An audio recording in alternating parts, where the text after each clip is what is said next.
লক্ষ্মীর ভান্ডার যোজনার টাকা ঢুকছিল পুরুষের অ্যাকাউন্টে। বছরের পর বছর ধরে এই দুর্নীতি চলছিল, অভিযোগ বিজেপির। প্রকল্পের টাকা পুরুষের ব্যাংক অ্যাকাউন্টে 1 মাস 2 মাস নয়, বছরের পর বছর এভাবেই প্রকৃত উপভোক্তার অ্যাকাউন্টে টাকা না ঢুকে লক্ষ্মীর ভান্ডার প্রকল্পের টাকা ঢুকছে স্থানীয় এক ব্যক্তির অ্যাকাউন্টে। এই ঘটনা ঘিরে উত্তাল মালদহের হরিশ্চন্দ্রপুরে। অভিযোগ, টানা 5 বছর ধরে এই প্রকল্পের টাকা ঢুকছে অন্য একজনের ব্যাংক অ্যাকাউন্টে। এই ঘটনা সামনে এনে বিজেপির দাবি, এটি কোনো বিচ্ছিন্ন ঘটনা নয়, বরং একটি বৃহত্তর দুর্নীতি চক্রের অংশ, যার শিকার হতে পারেন 300-রও বেশি পরিবার। 2020 সালে লক্ষ্মীর ভান্ডারের জন্য আবেদন করেছিলেন নুন নাহার। অভিযোগ, আবেদনের পর নিজের অ্যাকাউন্টে 1 টাকাও পাননি, অথচ নথি ও ব্যাংকের স্টেটমেন্ট বলছে তার নামে বরাদ্দ হওয়া সরকারি অর্থ 2021 সাল থেকে 2026 সাল পর্যন্ত নিয়মিত জমা পড়ছে গ্রামেরই এক প্রাইভেট টিউটর গোলাম মুর্তুজার অ্যাকাউন্টে। যদিও এই বিষয় কিছুই জানেন না বলে দাবি ওই ব্যক্তির। এই টাকা যে ঢুকছে এটা আমি জানতাম না, আপনাদের মারফতে জানতে পেরেছি, যার ফলে আমি ব্যাংকে গিয়ে চেক করার পর দেখলাম যে না ঢুকেছে। কিন্তু এই ঢোকা বা এই যে টাকা আসার পেছনে এটার কোনো আমার সম্পর্ক নেই। এটার জন্য আর আমি লক্ষ্মী ভান্ডার আমি একজন ছেলে পেতে পারি না, এটা আমিও জানি। আর কোনোদিন এটা দেখিনি, যেহেতু আমার ওটা ব্যাংকে, যে ব্যাংকে অ্যাকাউন্ট আছে সে ব্যাংকে ওটা আমার লোনের অ্যাকাউন্ট। যেহেতু আমার কাছে কোনো নোটিফিকেশন আসে না, প্রতি মাসে মাসে যেরকম কিস্তি হয় সেরকম আমি দিতে থাকি। এবং আজকেই তো আপনি বুঝতে পারেননি এতদিন ধরে যে আপনার 5 বছর ধরে লক্ষ্মী ভান্ডারের টাকা ঢুকছে, আপনি বুঝতে পারেননি? না, আমি বুঝতে পারিনি। আজকেই প্রথম যখন আমার কাছে আসলেন আপনারা, তখন জানতে পারলাম যে না আমার এরকম হয়েছে। তারপর আমি তুরন্ত যাই ব্যাংকে যাওয়ার পরে আমি দেখতে পাই যে না সত্যি সত্যি এটা হয়েছে। কিন্তু এই টাকা আমার কোনো রকমের দরকার নেই, যদি প্রশাসনের যেহেতু টাকা বা সরকার দিয়েছে ওর টাকা আমি দিয়ে দেবো। আমি ছোট্টখাটো একটা টিউশন পড়িয়ে আমার জীবিকা নির্বাহ করি, ঠিক। টাকাটা 24 ঘন্টার মধ্যে, যেহেতু সরকারের টাকা, আমি সরকারের টাকা রিটার্ন দিয়ে দেবো। এই টাকা আমার লাগবে না, যেহেতু আমার এই টাকা প্রাপ্য না আর আমার লাগবেও না। নুন নাহারের দাবি, তিনি বারবার দুয়ারে সরকার শিবিরে গিয়ে অভিযোগ জানিয়েছেন, কিন্তু বছরের পর বছর কেটে গেলেও মেলেনি কোনো সমাধান।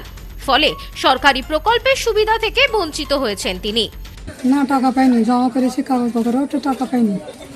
2020 সালে জমা করেছিলেন? State bank. স্টেট ব্যাংকের? কিন্তু আপনি তো লক্ষ্মী ভান্ডারের টাকা পাচ্ছেন, আপনার টাকা অন্য এক কারোর অ্যাকাউন্টে ঢুকছে, আপনি জানেন নাম জানি না, টাকা পাই না তো। না মানে আপনি জানেন যে আপনার টাকা অন্য কারোর অ্যাকাউন্টে ঢুকছে? আমি কেন বলবো? আপনি জানেন না? আপনি খোঁজ নিয়েছিলেন?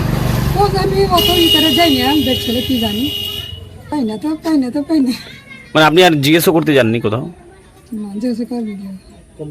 বিজেপি নেতা ওম প্রকাশ ঘোষের দাবি, শুধু লক্ষ্মীর ভান্ডার নয়, গাছ লাগানো প্রকল্প, ইন্দিরা আবাস যোজনা সহ একাধিক সরকারি প্রকল্পে দুর্নীতির পাহাড় জমেছে। লক্ষ্মী ভান্ডারের টাকা, যে টাকাগুলো মহিলাদের পাওয়ার যোগ্য, সেই টাকা দেখছি পুরুষদের অ্যাকাউন্টে গেছে। এই এখন গোলাম মুর্তুজা বলে এক ব্যক্তির নাম, তার অ্যাকাউন্টে টাকা ঢুকেছে 2021 থেকে 2026 পর্যন্ত কন্টিনিউয়াস টাকা ঢুকে গেছে লক্ষ্মী ভান্ডারে। তারপরে এইরকম আমরা শুনতে পাচ্ছি এরকম 350 অ্যাকাউন্ট যা আছে, যারা পুরুষ অ্যাকাউন্টে টাকা ঢুকছে। কিন্তু এটা ঠিক আমরা প্রশাসনের দৃষ্টিতে নিয়ে যাব, ওদের সামনে নিয়ে গিয়ে এটা কি তদন্ত করে দেখবে আসল ব্যাপারটা কি আছে। হরিশ্চন্দ্রপুরের তৃণমূল বিধায়ক মতিবুর রহমান বলেন, এ ধরনের অন্যায় কোনোভাবেই মেনে নেওয়া হবে না, তদন্ত করে দোষীদের বিরুদ্ধে কঠোর শাস্তির ব্যবস্থা নিতে হবে। শুধু তাই নয়, তার ইঙ্গিত আরও তাৎপর্যপূর্ণ। তার আশঙ্কা, এই ঘটনার সঙ্গে স্থানীয় প্রশাসনের কিছু অংশ এবং পূর্বতন বিধায়ক তাজমুল হোসেনের ঘনিষ্ঠ মহলের ও হরিশ্চন্দ্রপুর বিডিওর যোগ থাকতে পারে।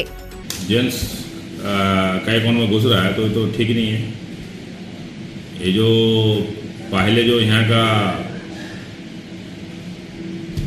वीडियो था, जो भी था मेरे को आइडिया नहीं है, जो भी यहाँ एमएलए था, ये लोग का मिला भगत है, सब मिल की करा है। मेरा ही सबसे ये लोग मिलजुल की करा है। तो दुर्नीति हुआ है? तो दुर्नीति हुआ तभी तो आप बोल रहा है। दुर्नीति नहीं होता तो लेडीज का पैसा जेंट्स का खाते में गुजरे तो दुर्नीति तो हुआ है। तो ये सरकार का गलती नहीं है, ये सरकार का गलती नहीं है। सरकार का गलती ये होता है सरकार का यहाँ का इसलिए एमएलए करा है। यहाँ का एमएलए, यहाँ का बीडीओ, यहाँ का जो भी आपका जो भी यहाँ का आदमी है वो लोग का जिम्मेदारी था। ব্যুরো রিপোর্ট, নিউজ স্নোম্যান্সল্যান্ড, মালদা। পশ্চিমবঙ্গের উত্তর চব্বিশ পরগনা জেলার বনগাঁ এলাকায় Sudhir Karmakar college of education এক স্বনামধন্য এবং অতি উল্লেখযোগ্য শিক্ষণ মহাবিদ্যালয়। বর্তমান এই শিক্ষক মহাবিদ্যালয়ে নতুন শিক্ষাবর্ষে বিএড অ্যাডমিশান চলছে। তাই বিএড অ্যাডমিশান নেওয়ার বিষয়ে যে সমস্ত শিক্ষার্থীরা আগ্রহী তারা অতি সত্বর কলেজের অফিসে এসে যোগাযোগ করবেন। আমাদের কলেজের ঠিকানা গোপালনগর, চরচালকি, বনগাঁ, উত্তর চব্বিশ পরগনা। পিন নম্বর 743235।